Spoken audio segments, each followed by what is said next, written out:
엄마, 나 장모님한테 맞았어. 커피잔이 덜컥 손에서 미끄러질 뻔했다. 그걸 그냥 맞고만 있었어. 내 아들의 뺨이 얼얼했을 그 순간, 그 누구도 아무도 대신 울어주지 않았다. 그래서 내가 일어나기로 했다. 안녕하세요. 경기도 평택에서 67년을 살아온 윤정이라고 합니다. 다른 거 다 필요 없이 저는 평생 얌전하게 사는 게 복이라고 믿고 살아왔습니다. 남편 일찍 보내고 아들 하나 바라보며 버텼고, 며느리한테도 절대 싫은 소리 안 하고 지냈습니다. 사돈 어른한테는요, 아예 먼 친척보다 가까운 안사돈이라며 생일마다 과일 박스 보내드렸습니다. 솔직히 제가 좀 호구처럼 살았죠.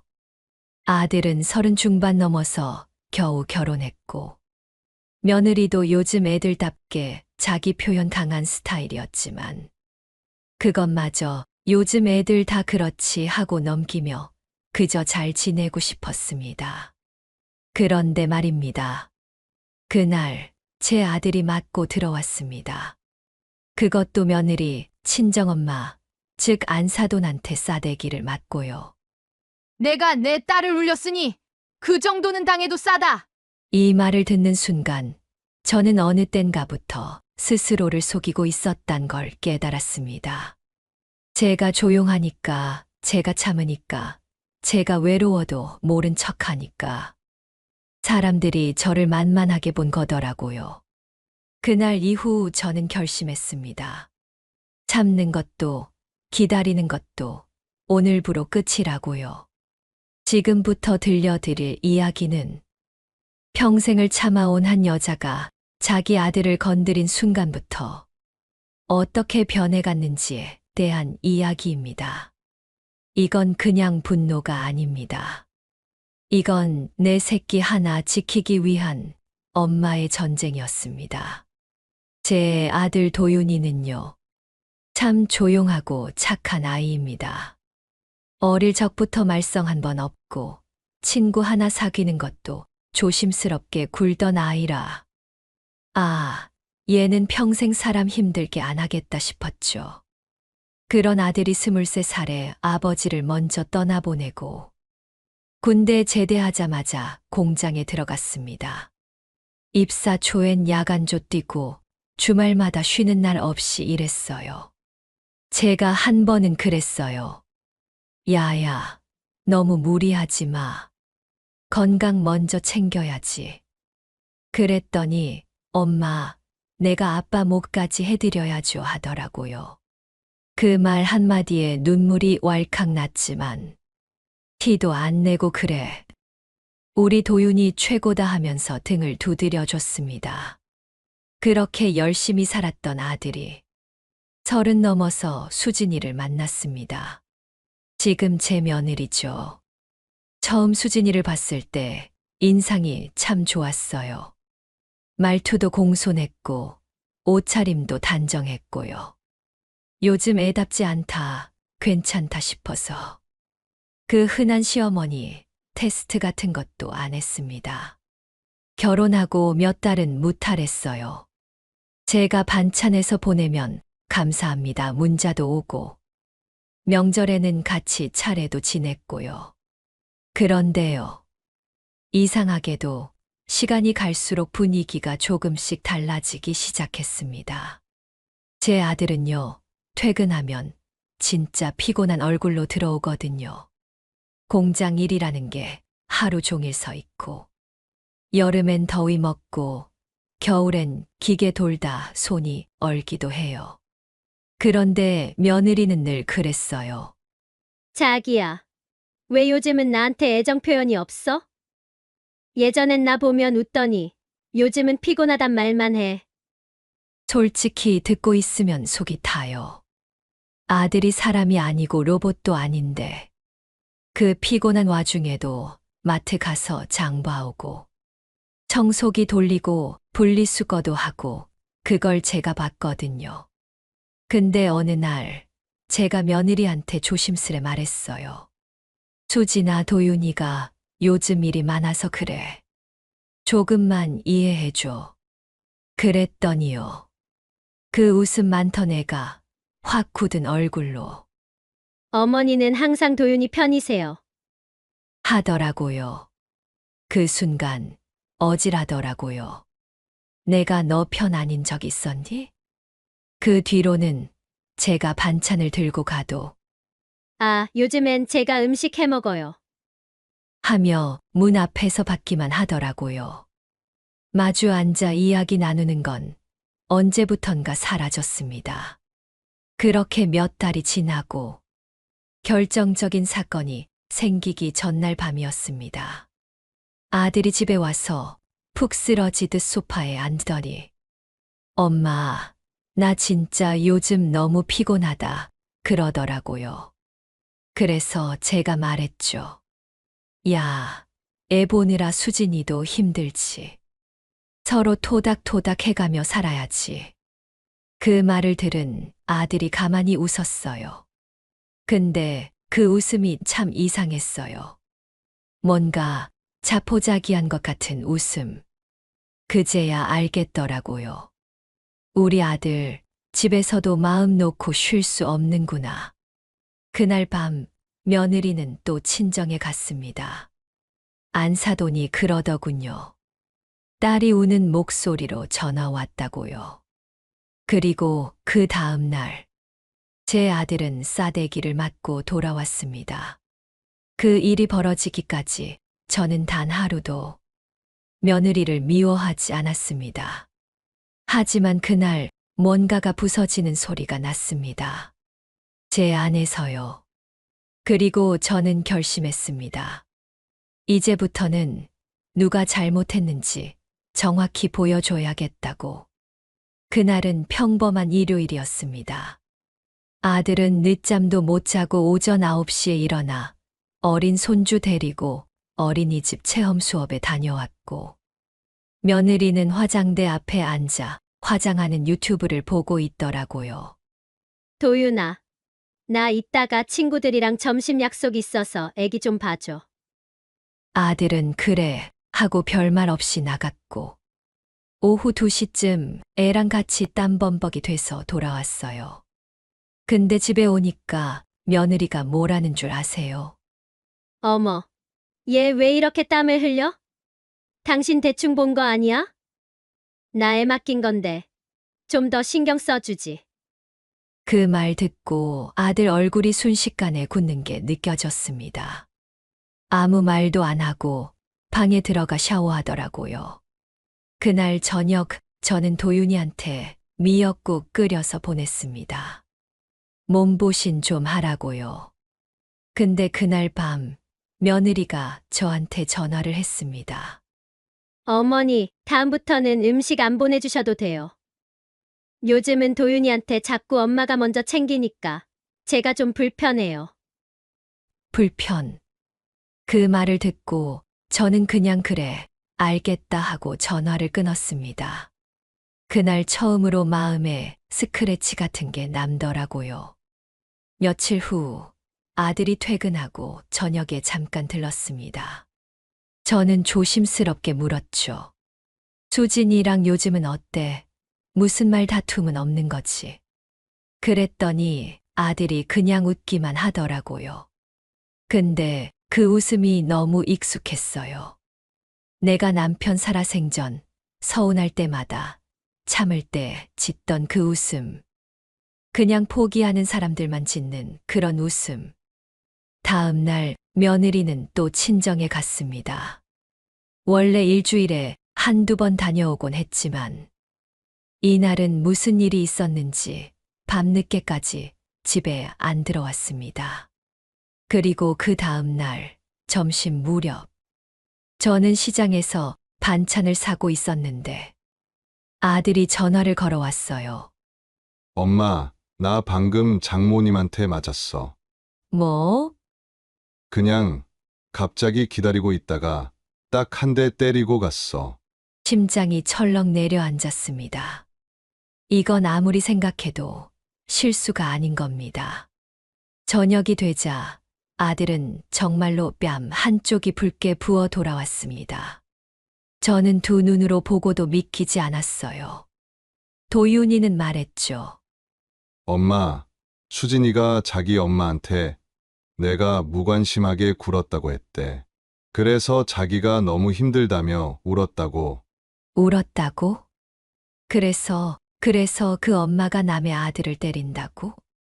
그날 밤 저는 말없이 차를 탔습니다.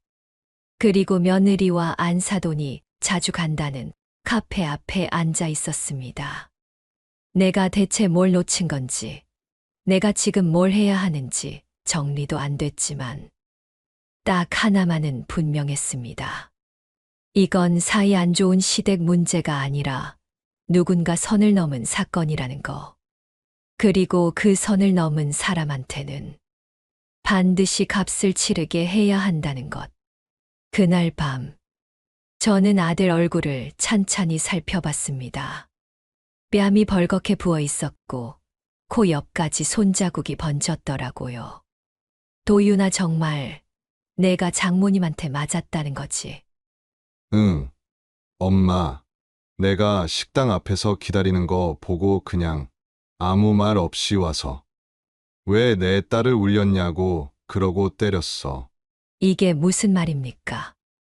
어떻게 사위 얼굴에 손을 올릴 수가 있습니까? 그 자리엔 다른 직원도 있었대요. 도윤이는 아무 말도 못하고 그 자리에서 그냥 얼어붙었답니다. 그런데 도윤이 말투가 그 와중에도 무언가를 감싸는 듯 했어요. 마치 자기가 뭘 잘못한 것처럼. 수진이는 뭐래? 그냥 미안하다고 했어. 근데 눈빛이 좀 이상했어. 내가 장모님한테 맞고 왔다니까 놀라긴커녕. 그래도 당신이 너무 무심했어 이러더라고. 그 말을 듣는 순간 제 안에서 무언가가 툭 끊어졌습니다. 며느리. 내가 그렇게 아끼고 상처받을까 싶어 늘 먼저 다가가던 애. 그 아이가 지 남편이 맞고 들어왔는데 그 말을 한다고? 저는 조용히 안방으로 들어가 문을 닫았습니다. 그리고 한 사람에게 전화를 걸었습니다. 옥녀야, 너 전에 그 카페 앞에 CCTV 있다 그랬지? 어머, 정희야, 왜? 무슨 일 생겼어? 아무것도 아니야. 그냥 좀 확인해야 할 게 있어서. 그날 밤 저는 잠을 한숨도 못 잤습니다. 도윤이한테는 아무 말도 하지 않았고 며느리한테도 연락하지 않았습니다. 다음 날 옥내 언니가 그 카페에서 아르바이트하는 조카한테 연락을 넣어줬고 며칠 뒤 USB 하나를 제 손에 쥐어줬습니다. 정희야, 이거 내가 직접 봐. 영상 속에는 도윤이가 퇴근 후 커피 한 잔 사들고 걸어오고 있었고 그 순간 어디선가 나타난 안사돈이 불같은 얼굴로 다가오더니 말도 없이 소리치며 싸대기를 날리는 모습이 찍혀 있었습니다. 왜 우리 수진이 울렸냐? 너 그렇게 사람이 아냐? 주변 사람들이 다 쳐다보고 있었어요. 도윤이는 머뭇거리다 뭔가 말하려 했지만 안사돈은 또 다시 밀치듯 밀고 돌아섰습니다. 그 장면을 보고 있는데 제가요 숨이 막히는 줄 알았습니다. 며칠 후 옥내 언니가 조심스레 또 하나를 건넸습니다. 정희야, 이건 그 집 며느리 애가 친구랑 통화한 거 녹음한 건데 그 카페 직원이 뒷정리하다 우연히 들은 거래. 그날 저녁이었대. 제가 들은 건 이런 말이었습니다. 아이, 진짜 나도 몰라. 그냥 엄마가 알아서 해주겠지. 그냥 울기만 했지 뭐. 아, 몰라. 좀 무심하긴 해도 그 정도는 다 그러잖아. 근데 엄마가 그 얘기 듣고 사위한테 뭘 했는지는 모르겠어. 설마 때리기야 했겠어? 설마 진짜로? 설마 이제 모든 퍼즐이 맞춰졌습니다. 며느리는 상황을 과장했고, 안사돈은 일방적으로 판단했고, 우리 아들은 그 한가운데서 맞고, 모욕당하고, 조롱당했습니다. 그리고 저는 결심했습니다. 다시는 이 가정을, 이 아이를, 내가 지켜야 할 것을 남의 손에 맡기지 않겠다고. 며칠이 지났습니다. 며느리는 사과했습니다. 어머니 정말 죄송해요. 저도 몰랐어요. 엄마가 그렇게까지 하실 줄은. 눈물까지 흘리며 말하더군요. 아들도 말했어요. 엄마, 그냥 넘어가자. 장모님도 감정이 앞서 그랬을 거야. 그래요. 그럴 수 있죠. 사람이니까. 엄마니까. 딸이 울었다니까. 한 번쯤은 욱해서 실수할 수 있죠. 그래서 저도 말했습니다. 그래. 나도 너희 감정 더 안 상하게 하고 싶진 않다. 이 일은 잊자. 하지만 그날 밤, 저는 컴퓨터를 켜고 USB에 담긴 CCTV 영상을 조용히 열었습니다. 그리고 정지 화면을 캡처해서 저장했죠. 시간, 날짜, 장소 모조리 기록했습니다. 그 다음엔 노트에 정리했습니다. 며느리의 통화 내용, 며칠 전 대화들, 도윤이가 했던 말, 내가 느꼈던 감정까지. 이게 단지 사과 한마디로 넘어갈 일이 아니라는 걸 저는 알고 있었습니다. 그날 이후로 며느리는 저에게 조금 더 살갑게 굴었습니다. 어머니, 이 반찬 드셔보세요. 오늘은 날씨 좋네요. 장 보셨어요? 아들도 요즘엔 전보다 자주 연락을 했습니다. 엄마, 오늘은 일찍 들어왔어요. 별일 없죠? 그게 고마우면서도 한편으론 속이 너무 쓰렸습니다. 왜냐하면 저는 알거든요. 그 애들이 잘 지내려는 게 아니라 사건을 묻고 싶어 하는 거란 걸. 하지만 저는 묻지 않았습니다. 그저 조용히 말없이 기다렸습니다. 그들이 다시 나를 무시하지 못할 순간이 올 때까지. 그러던 어느 날, 동네 커뮤니티 게시판을 보다가 제 눈에 띄는 게시물이 있었습니다. 사위가 아내를 무시해서 결국 맞은 사연. 그 글, 말투며 내용이 너무 익숙했습니다. 글쓴이는 평택 사는 주부. 남편이 자신을 외면했고 시댁은 매번 며느리만 탓했으며 딸이 결혼 후 우울증까지 왔다는 얘기까지. 그 글에는 수십 개의 댓글이 달려 있었고 대부분은 시댁이 너무하네, 사이다 싸대기 같은 반응이더군요. 그 순간 저는 다시 펜을 들었습니다. 그리고 종이에 또렷하게 한 문장을 적었습니다. 법은 말이 없지만 기억은 정확하다. 그리고 생각했습니다. 이제 다음 차례는 내 쪽이라는 걸. 며느리와 안사돈. 그 둘은 싸대기 사건 이후로 꽤 조용해졌습니다. 도윤이도 저에게 종종 전화하고 며느리도 문자를 자주 보내더군요. 어머니, 요즘 많이 덥죠? 집에 반찬 있으면 좀 나눠주세요. 괜히 친한 척, 괜히 살가운 척. 하지만 저는 알고 있었습니다. 그 웃음 뒤에 뭐가 숨어 있는지. 커뮤니티 글을 올린 것도 며느리가 아니라 그 장모란 것까지 말이죠. 아이디 추적을 부탁한 결과 free785라는 닉네임은 안사돈의 블로그와 동일한 닉네임이었습니다. 우리 수진이 공주처럼 키운 이야기. 딸 가진 엄마의 마음. 그 블로그에 도윤이 얼굴은 스티커 처리하고 며느리랑 아기 사진만 전시하듯 올려져 있었습니다. 그리고 글 제목. 울보 공주가 웃기 시작한 이유. 누가 보면 울보 공주가 시댁에 시달리다 해방이라도 된 줄 알겠더군요. 실상은 도윤이가 매일 아침 일찍 일어나 젖병 삶고 기저귀 갈고 아기 데리고 병원까지 다 다녀왔던 사람인데 말이죠. 그제야 저는 깨달았습니다. 이 사람들 절대 자발적으로 사과한 게 아니었구나. 그들이 원한 건 은폐. 내가 원하는 건 진실의 기로.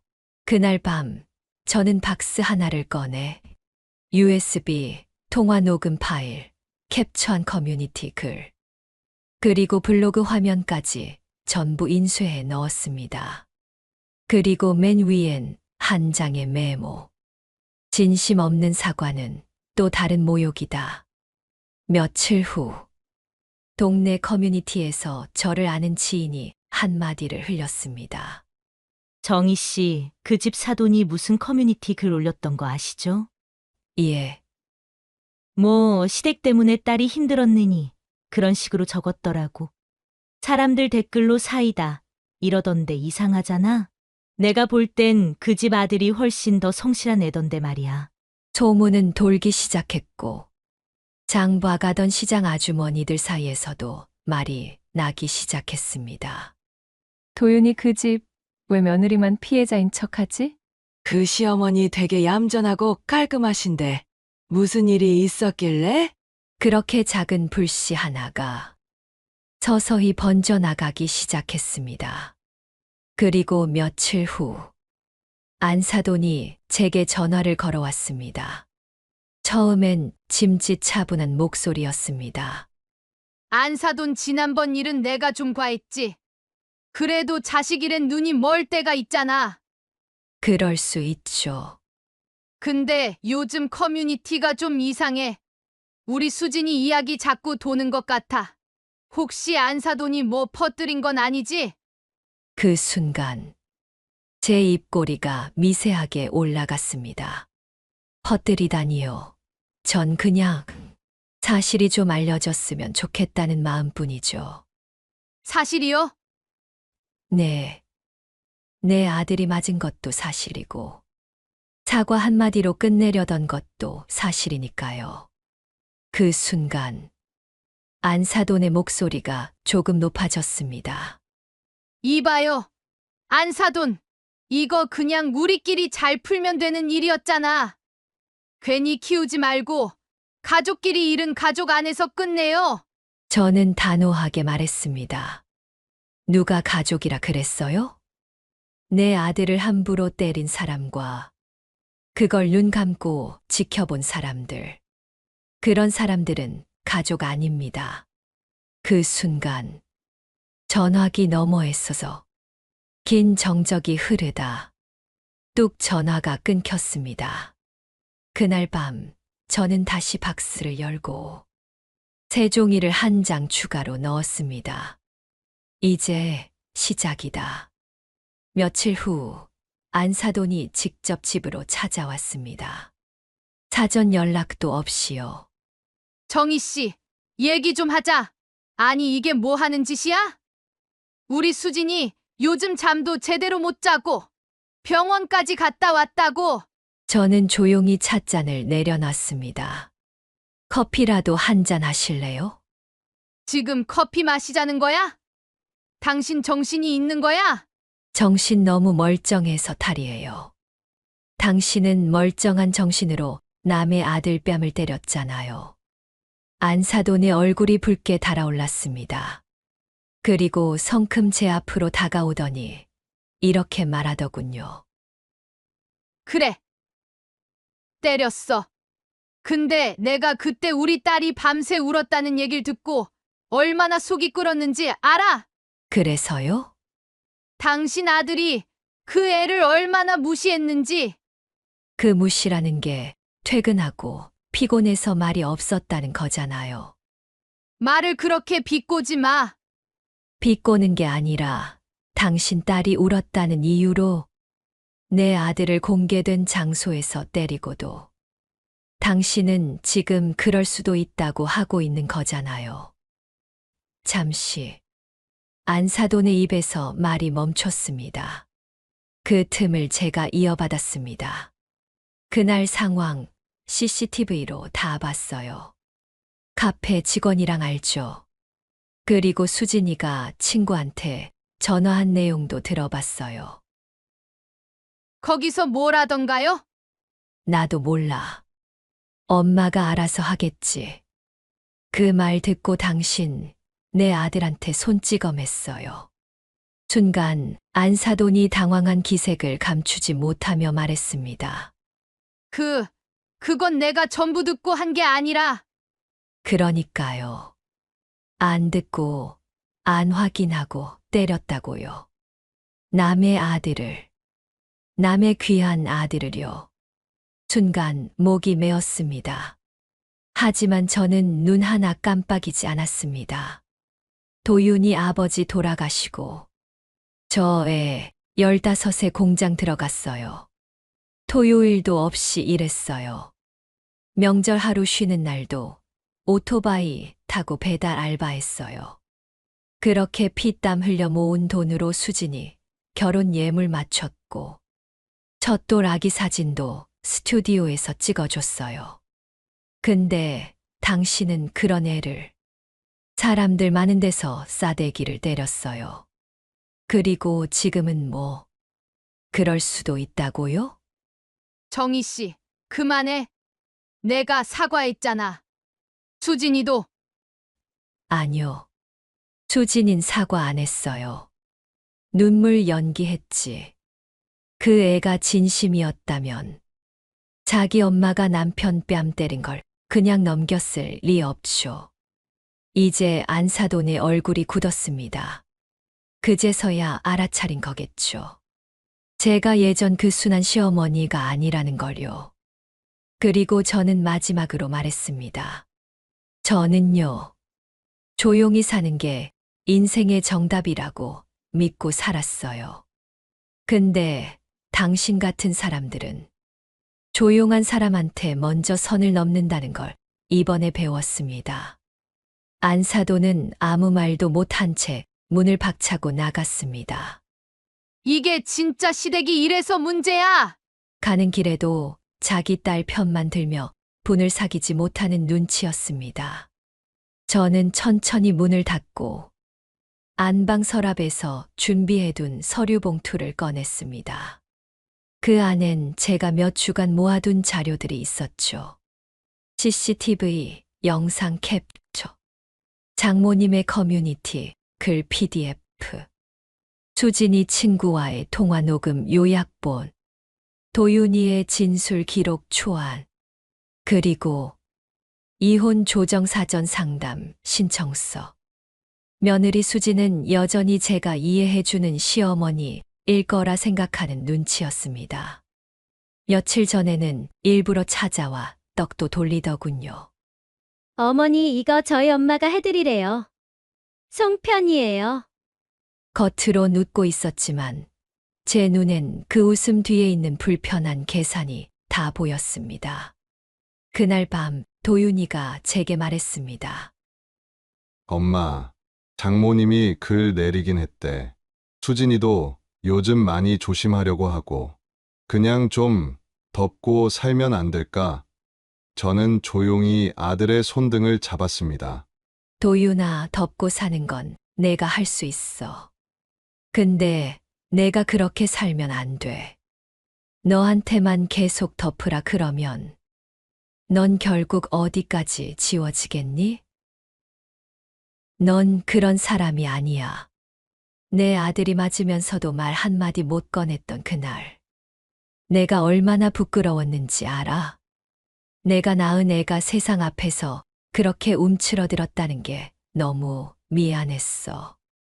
그날 밤 도윤이는 처음으로 제 앞에서 조용히 울었습니다. 어깨가 떨리도록 참아가며 저는 그 눈물을 보며 결심을 굳혔습니다. 며칠 뒤 법률 상담을 마친 저는 도윤이 이름으로 작성된 사실확인서와 함께 가정법률상담소에 정식 조정 신청서를 접수했습니다. 그날 밤 며느리 수진에게는 간단한 문자 하나만 보냈습니다. 수지나 조만간 도윤이랑 같이 가족 문제 상담을 받을 거야. 너도 상황에 대한 정리를 해두면 좋겠어. 답장은 없었습니다. 하지만 이 문자가 곧 그 아이의 세상에서 가장 불편한 진실이 될 거라는 걸 저는 알고 있었습니다. 며칠 후, 수지는 아들 도윤에게 말하더랍니다. 당신 엄마, 갑자기 왜 저렇게 나와? 예전엔 안 그러셨잖아. 그때 도윤이가 뭐라 대답했는지 아세요? 엄마도 사람이야. 사람이 참다. 끝까지 참았을 때. 그 다음은 뭔지 이제 나도 알겠어. 마지막으로 저는 안사돈에게 내용 증명 한 통을 보냈습니다. 성인 아들에 대한 명예훼손 및 폭행 피해 관련 사실 정정 요구. 내용 안엔 이렇게 적혀 있었습니다. 귀하가 사위인 제 아들을 일방적으로 폭행한 사건에 대한 진정성 있는 사과 및 공적 정정 없이는 이후 발생하는 모든 법적 사회적 불이익에 책임을 묻겠습니다. 이제 저는 조용히 싸울 겁니다. 그 어떤 소란도 없이 그들의 말 한마디, 행동 하나하나가 스스로를 망가뜨리게 만들도록 내 아들의 얼굴을 때린 그 손. 이제 그 손이 자기 발목을 움켜쥐게 만들 차례입니다. 내용 증명을 보낸 지 일주일쯤 지났을 무렵 안사돈에게서 전화가 왔습니다. 하지만 저는 받지 않았습니다. 하루 이틀 지나자 며느리 수진에게서도 문자가 오더군요. 어머니, 혹시 그 편지 진심이세요? 엄마도 너무 놀랐대요. 우리 그냥 대화로 풀면 안 될까요? 대화요? 내 아들이 맞은 것도 모자라 조롱당하고 커뮤니티에서 가해자로 몰렸던 사건인데 대화는 진작에 끝났어야 할 일이었습니다. 저는 짧게만 답장했습니다. 나는 내가 할 수 있는 최선의 방식으로 우리 아들 명예를 되찾고 싶을 뿐이야. 그로부터 일주일 뒤 법률상담소를 통해 전달된 내용에 따라 저는 공식적으로 가정법률 조정을 요청했고 도윤이도 심리상담을 함께 받기 시작했습니다. 그곳에서 상담사는 도윤에게 물었죠. 아내와 장모에게 어떤 감정을 느끼시나요? 도윤은 한참을 침묵하다가 말했습니다. 무서워요. 화가 난 게 아니라 그냥 그 사람들 앞에 서면 내가 아무 말도 못하겠어요. 그 말 한마디에 제 눈시울이 뜨겁게 달아올랐습니다. 이제 저는 그 침묵을 깨기 위해 싸우는 겁니다.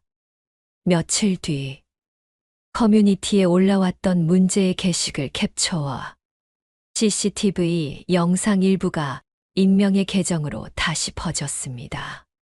물론 그 계정은 제가 운영하는 게 아니었습니다. 도윤의 고등학교 동창이었던 아이가 도윤이 형, 요즘 너무 힘들어 보였어. 익명으로 공개했다더군요. 그 영상은 삽시간에 퍼졌고 댓글창에는 갑론을 박이 쏟아졌습니다. 사위를 때린 장모 선 넘었네. 시리댁 편은 안 들지만 저건 폭행 맞지 않나? 이런 걸 커뮤니티에 써가며 여론몰이하는 쪽이 더 소름이다. 그리고 마침내 안사돈의 블로그는 폐쇄됐고 며느리 수진의 인스타그램 계정도 비공개로 전환됐습니다. 그제야 안사돈에게서 두 번째 연락이 왔습니다. 이번엔 아주 짧은 문장이었습니다. 내가 선을 넘었어. 말하고 싶다면 들어줄게. 하지만 저는 이미 법률 대리인에게 모든 권한을 위임한 상태였습니다. 며느리는 점점 불안정해졌습니다. 아들에게 말하길. 당신 엄마가 이럴 줄 몰랐어. 예전엔 그렇게 다 받아주더니. 도윤은 대답했답니다. 엄마가 받아준 게 아니라 그냥 믿은 거야. 사람들한테 상처받지 않길 바랐던 거지. 그 한마디가 수진에겐 가장 큰 뒤통수였을 겁니다. 그리고 그날 밤, 저는 다시 박스를 꺼냈습니다. 자료들이 점점 두꺼워지고 있었습니다. 누가 거짓말을 했는지, 누가 진심이 아니었는지, 누가 선을 넘었는지. 세상은 아주 천천히 그러나 정확하게 알아가는 중이었습니다. 조정 신청이 공식 절차를 밟기 시작하자 법률상담소에서 한 조력자가 제게 말을 건넸습니다. 어머님, 이건 단순한 가족 문제로 덮일 수 없습니다. 사위 폭행, 명예훼손, 감정적 조작에 의한 사회적 낙인. 충분히 공적 조정과 진술서 요청이 가능하세요. 그렇게 저는 도윤이와 함께 사실 확인서를 공식 작성했고 의료심리상담 기록도 동봉했습니다. 그리고 담당 조정위원에게 USB 영상과 녹음 파일을 넘겼습니다. 이건 증거를 수집하려 한 게 아닙니다. 그저 진실이 조용히 묻히는 게 두려웠을 뿐입니다. 며칠 후 도윤에게 회사 내 인사팀에서 조용히 면담 요청이 들어왔습니다. 최근 익명 게시판에 올라온 도윤 사위 폭행 사건 제보에 대해 회사 차원에서 진위 여부를 묻기 위함이었죠. 하지만 면담을 마치고 나온 도윤은 전보다 단단한 얼굴이었습니다. 엄마, 회사 사람들이 다 내 편이야. 대리님도 부장님도 예전부터 수진이한테 눌려 살던 거 눈치챘다더라. 그리고 한마디 덧붙였습니다. 이젠 나도 나를 지킬게. 반면 수지는 점점 무너졌습니다. 회사 휴직을 신청했고 친구들과의 연락도 끊었고 그토록 자랑하던 SNS는 완전히 사라졌습니다. 안사도는 결국 저에게 다시 전화를 걸어왔습니다. 이번엔 울먹이듯 말하더군요. 정희 씨. 내가 잘못했어.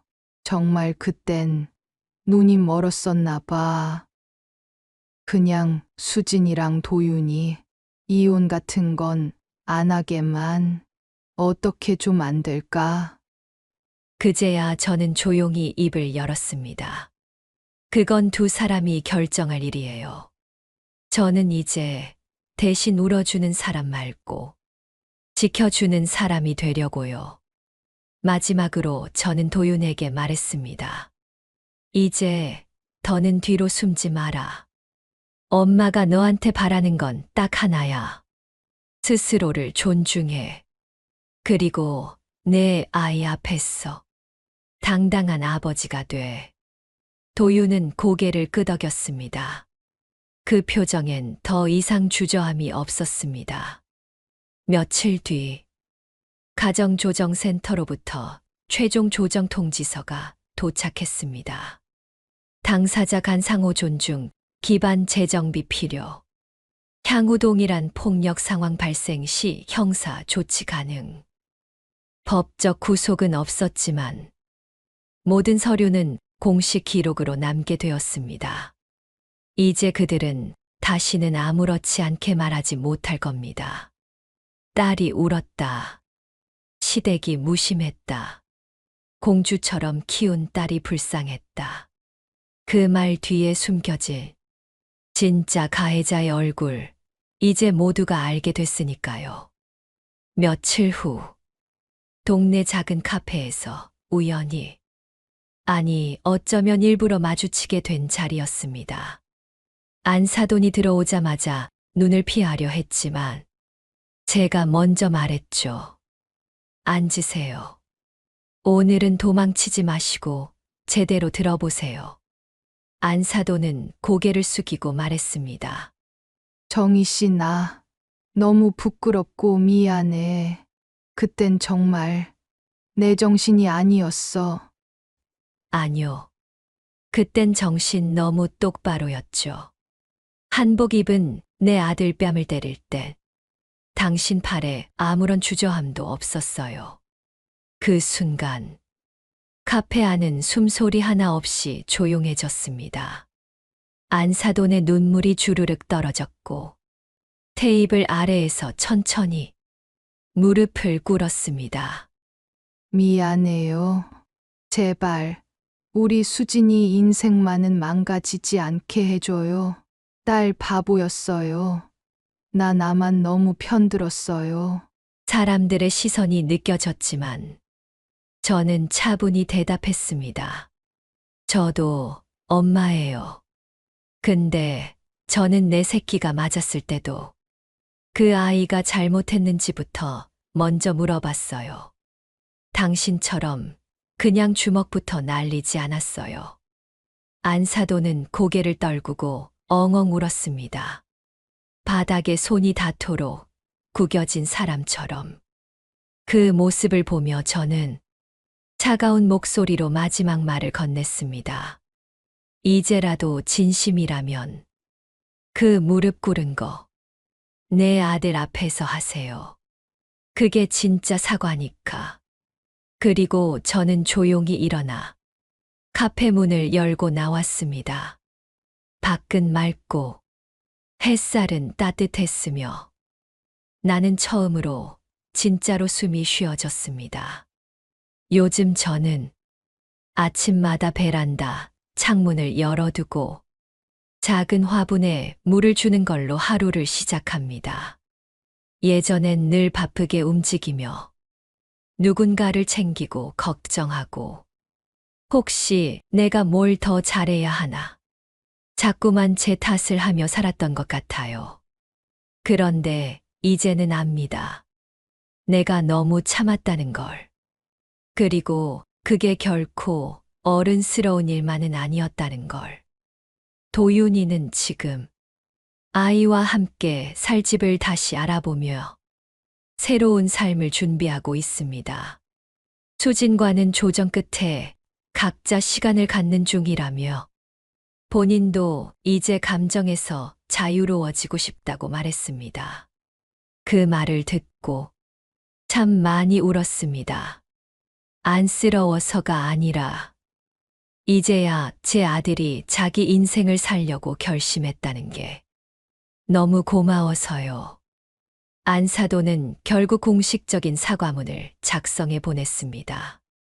그 편지는 짧았지만 그 안엔 제가 겪은 분노와 모멸감, 그리고 잃었던 신뢰가 얼마나 깊었는지 조금은 닿아 있었습니다. 그걸 받고도 저는 답장을 쓰지 않았습니다. 이제부터는 말이 아니라 행동으로 보여줘야 하니까요. 그리고 난 그 사람들에게 내 감정을 쓸 만큼 더 이상 마음이 넉넉하지 않으니까요. 이런 일을 겪고 나니 가끔 주변에서 묻습니다. 정희 씨, 후회는 안 해요? 저는 웃으며 대답합니다. 조용히 참고만 살았다면 그 사람들이 내 아들을 사람 취급이나 했을까요? 가족이란 말. 이제는 너무 무겁지도 가볍지도 않게 들려요. 적어도 저한텐 같은 편이 되어줄 수 있을 때만 가족이라 부를 수 있다는 걸 깨달았으니까요. 이제는 하루하루가 평온합니다. 마음의 구멍이 뚫렸던 자리는 천천히 바람이 메우고 그 자리에 조용한 햇살이 들어옵니다.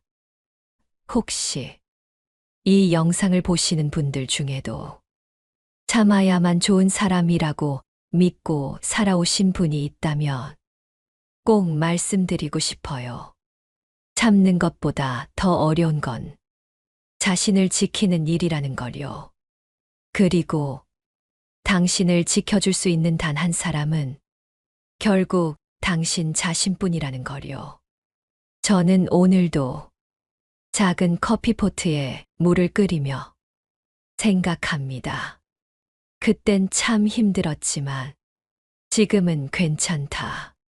아무도 내 마음을 몰라줬던 그 시절도 이제는 나를 더 단단하게 만든 시간이었다고요. 당신의 이야기도 들려주세요. 댓글로 또는 마음으로. 우리 모두는 누군가의 엄마이고 누군가의 딸이니까요.